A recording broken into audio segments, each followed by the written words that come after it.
Assalamualaikum warahmatullahi wabarakatuh. Saya Zizi Bais Alforni.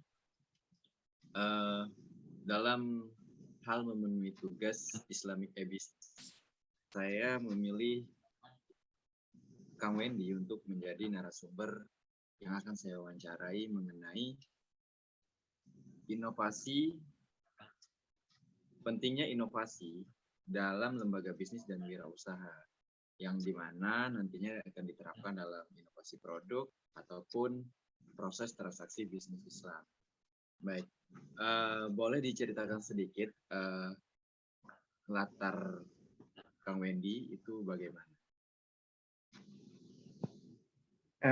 Baik, Assalamualaikum warahmatullahi wabarakatuh.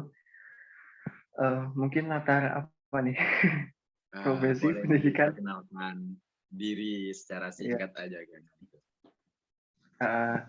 Jadi untuk sekarang alhamdulillah seorang mahasiswa juga semester 4 di Universitas Bangka Belitung. Kemudian ya sedang menjalani ini juga bisnis tadi di bisnis Cimolanang tadi bersama anak-anak lain juga. Itu sih. Oke. Sudah berapa lama menjalani usaha Cimolanang dan boleh diceritain sedikit perkembangan Cimolanang dari mulai dijalankan itu bagaimana, di mana tempatnya sampai saat ini begitu. Oke. Jadi untuk Cimolanang sendiri sebenarnya udah dari 2020 kemarin, September 2020. Awalnya itu sendiri dan dulu namanya bukan Cimolanang. Dulu Cimolkang Wendy. Namanya Cimolkang Wendy. Kemarin di awal 2022 memutuskan untuk bangun tim karena dari yang saya pelajari ternyata untuk membangun bisnis itu terutama mengembangkannya agar menjadi bisnis yang lebih besar lagi ya kita perlu tim gitu, nggak bisa sendiri. Maka alhamdulillah kemarin bangun tim, kita bertiga sekarang dan dirubah menjadi Cimolanang namanya. Cimolanang. Kalau dulu di Pangkal Pinang lokasi sendiri, lokasi jualan itu di Pangkal Pinang. Untuk sekarang pindah ke dekat kampus. Jadi memang kita menargetkan mahasiswa yang ada di Universitas Bangka Belitung target utama selain masyarakat di sana. Dan dari segi pendapatan tentunya lebih besar sekarang, ya lebih besar sekarang dibanding kemarin karena mungkin dari segi inovasi tadi, terus dari segi pemasaran dan juga targetnya lebih termanajemen dibanding pas sendiri. Jadi sebelum kita bahas lebih jauh Cimolanang itu seperti apa dan bagaimana arah geraknya, inovasi apa aja yang telah dilakukan, saya boleh mengenal Kang Wendy lebih jauh lagi nggak? Jadi tadi seorang mahasiswa jurusan ekonomi di Universitas Bangka Belitung, terus sekaligus owner dari Cimolanang. Kalau nggak salah Kang Wendy juga sering mendapatkan penghargaan juga, seperti penghargaan apa aja Kang kalau boleh tahu? Penghargaannya ya pertama kemarin memang sempat aktif pas semester 1 sampai semester 3 aktif di organisasi dan juga aktif mengikuti beberapa perlombaan. Contohnya ya kayak Bujang Dayang, kemudian kemarin dapat runner up kedua, terus duta kampus, ikut dapat intelijensia, terus kemarin ikut mahasiswa berprestasi juga, dapat juara 3 tingkat fakultas, terus kemarin kita dapat ini juga karena ikut pelatihan dapat penghargaan sebagai UMKM interaktif. Terus pernah juara 1 LKTI, lomba karya tulis ilmiah itu yang tentang ini juga, tentang UMKM juga. Tentang UMKM ininya, juga? Ya, tentang UMKM membahas itu. Terus NBPC juara ketiga itu, tapi bukan nasional, masih tingkat universitas. Tingkat universitas Itu sih kalau di Bangka Belitung, Universitas Bangka Belitung juga. itu kalau dulu. Cuman sekarang udah masuk semester 4, tuh udah off gitu. Udah off untuk itu, tapi kalau sekarang lebih ke ini, lebih orang tuh mungkin nariknya malah jadi pemateri ataupun narasumber. Karena kemarin sempat dari udah pernah jadi narasumber apa aja kan? Sudah. Kemarin pemateri di ini, di bidik misi, mahasiswa bidik misi juga sempat untuk ini juga tentang UMKM juga, nggak jauh-jauh dari UMKM. Wah, jadi sekarang umurnya berapa kan? 20 tahun. Di umur 20 tahun ini penghargaan sudah cukup banyak didapat, dan penghargaan-penghargaan yang diterima juga bukan penghargaan yang biasa-biasa aja. Terus sudah memiliki bisnis, saya rasa di umur 20 tahun itu udah perkembangan yang cukup bagus dimiliki oleh seorang mahasiswa gitu kan. Oke, kita kembali membahas Cimolanang lagi Kang ya.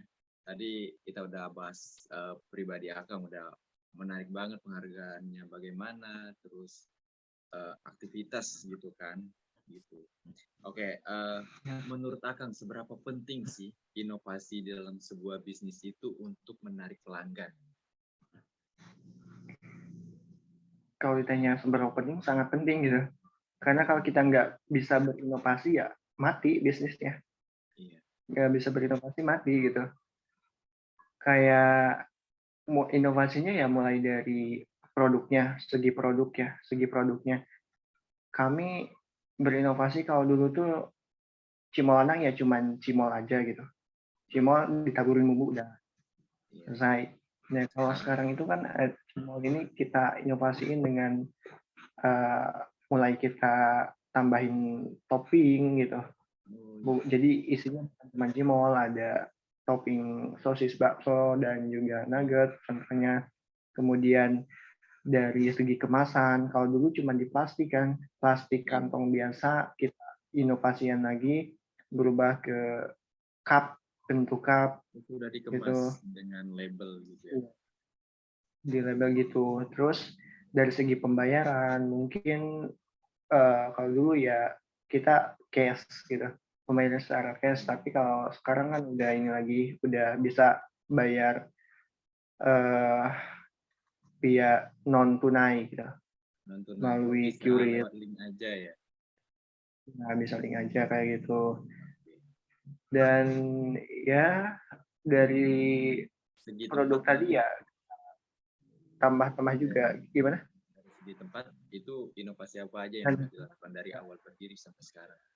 Ya, kalau dulu tuh pas awal berdiri tuh kita menggunakan ini ya, gerobak dorong kayak gitu. Ya, gerobak dorong. Sekarang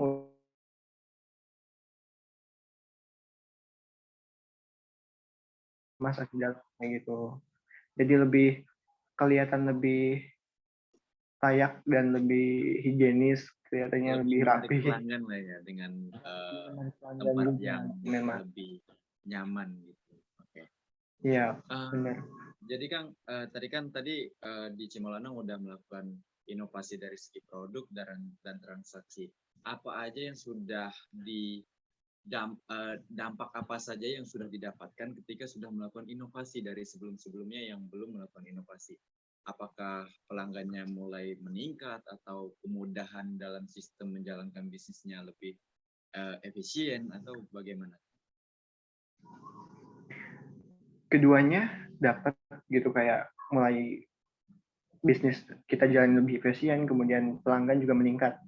Pelanggan juga lebih berkali-kali meningkat gitu. Yang awalnya dulu tuh hanya kalau dibandingkan jadi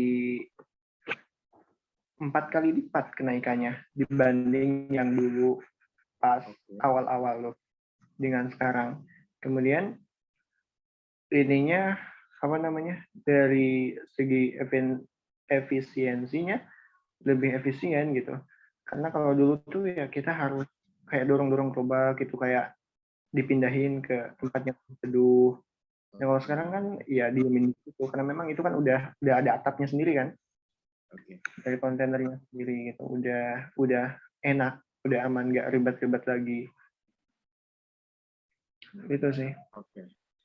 Sejauh ini kalau Akang melihat bisnis Akang itu berjalan di jalur bisnis konvensional atau bisnis Islam, dan kalaupun dia udah sedikit ke bisnis Islam, itu bagaimana cara Akang menerapkannya, terus dampak yang dirasakan itu begitu besar atau bagaimana? Bisnis konvensional atau Islami, tolak ukurnya sebenarnya belum begitu ini juga ya, belum begitu apa namanya, belum begitu Akurat lah ya. memahami juga Oke. masuk bisnis konvensional ataupun Islaminya. Tapi sejauh ini saya rasa konvensional sih gitu. Dan dampaknya ya dampak untuk pribadi kami sebagai pelaku ya cukup baik gitu dari segi ekonomi ya. Ya. Dari segi ekonomi alhamdulillah gitu. Dampak baik sekali untuk kami. Oke. Jadi inovasi yang sudah dilakukan dalam Cimolanang ini sudah lumayan bagus. Saya rasa bukan lumayan lagi ya, sudah cukup bagus dari mana perkembangannya dari mulai gerobak, terus sekarang udah memiliki tempat yang lebih nyaman, layak dan berkembang lah dari sebelum-sebelumnya. Tadi saya dengar juga sudah memiliki tim gitu Pak. Bagaimana cara Akang menerapkan tim untuk itu inovasi dalam sistem kerjanya itu bagaimana? Oke, jadi untuk pembagiannya sendiri, manajemen di SDM-nya sendiri di tim Cimalanang ini, ya kita ada bagian produksi, ada bagian yang promosi atau yang memegang sosial medianya, kemudian ada yang bagian penjualannya yang lebih utama, sama ya megang keuangannya kayak gitu istilahnya. Oke. Pada umumnya kita menjalankan bersama-sama gitu, tapi memang di situ ada beberapa bagian yang dikhususkan untuk orang-orang tertentu yang bertanggung jawab gitu. Bertanggung jawabnya kayak contohnya di bagian sosial media ada satu orang gitu. Kita tempatkan yang khusus dia tuh mengurus itu. Kemudian ada bagian produksi yang penanggung jawabnya ada satu orang juga. Kemudian ada bagian dari pengelolaan keuangannya ada satu orang juga gitu penanggung jawabnya. Dan di situ kita tetap kerjanya sama-sama bareng-bareng, tapi ya kita itu tadi ada pembagian penanggung jawab gitu. Oke. Oke. Itu terima kasih banget kamu udah mau jadi narasumber di sini.